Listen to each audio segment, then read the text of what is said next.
4 тэрбум $, зэс нүүрсний олборлолт хийчихсэн 800 сая $, 22 тонн алт оруулж ирсэн.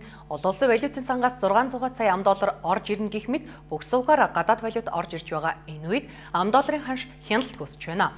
Засгийн газар ч Монгол банкч ажиллаа хийхгүй байгааг гэрчлээд байх мэт. Одоогоос яг жил гаруй өмнө Эрдэнэтийн засгийн газар огцорч байлаа. Засгийн газрыг улсын хурлын 42 гишүүний саналаар огцруулсан билээ. Тухайд улсын хурлын гишүүн Баатар Улиг энэ засгийн газар хүүхэд болгонд ялгуурлалгүй мөнгө олгох болсныхоо төлөө огцруулсанд харамсаж байна. Огцруулах санал гаргасан нөхдийн саналыг хүндэтгэж байна. Гагцхүү огцруулсны дараа ямар засгийн газар байгуулах гэж байгаа юм.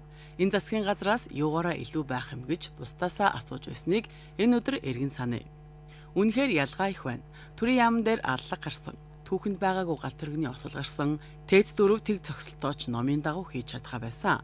Долларч шатхуунч тэнгэрт тултлаа үн ханш нөссөн. Улс эзэнгүй доллар хяналтгүй үнэхээр Монгол ардын нам өөрөө л сөрөг хүчин эс болвол ан сөрөг хүчний үүргэж умартаад үргэлсэн. Үе үехэн ерөнхий сайдад шаардлага хөргүүлдэгч хариугаа авсан ч мэдэгдэхгүй байтал галж тэгсгээд унтардаг. Түүнтэй адил энэ удаа ардчилсан намч тэр улсын хурлын хэсэг гишүүд ч ерөнхий сайд хөрөлсөх Монгол банкны ерөнхийлөгч Баяр Цайхан нартай хариуцлага тооцох ёстой гэж сулхан дуугарч ах шиг байна. Тэд сангийн сайдтай хариуцлага ярина $, өсөлтөөс олж бараа бүтээгдэхүүний үн өсөж байна. Энэ нь иргэдэд дарамт учруулж байна. Валютын ханшийн өсөлттэй холбоотой асуулгыг ерөнхий сайд хөрөлсөхөд тавьсан. Энэ 7 хоногт улсын хурлын чуулганы нэгдсэн хуралдаанаар хэлэлцэх байсан ч Монгол банк сангийн яамнаас хариултаа бэлдээгүйх шалтгаанаар хойшлууллаа. Хэрвээ засгийн газар Монгол банк асуулгад тодорхой хариулт өгч чадахгүй, үн цаашид өссөөр байвал засгийн газрыг огцруулах асуудлыг дахин тавихаас өөр аргагүй. Сөрөг хүчний хувьд тэмцлийн хэлбэрийг сонгоно гэж мэдэгдсэн. Мөн тус бүлгийн хуралдааны үеэр зарим гишүүн хариуцлагагүй ажиллаж байгаа Монгол банкны ерөнхийлөгч Баяр Цайханд эхлээд хариуцлага тооцох ёстой гэсэн санал гаргасан байна.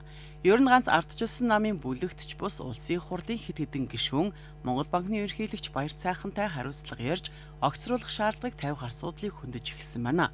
Монгол банкны ерөнхийлөгчийг улсын хурлаас томилдог. Тийм учраас улсын хурлын нэр бүхий гишүүн Монгол банкны ерөнхийлөгчийг огцруулах санал гаргахад улсын хурлын чуулганы хуралдаанаар хэлэлцэх хуулийн заалттай юм а. Тэгээд ч Баяр Цайхантай хариуцлага тооцохгүй бол ерөнхий сайд өөрөө хариуцлага тооцоолоход хүрнэ.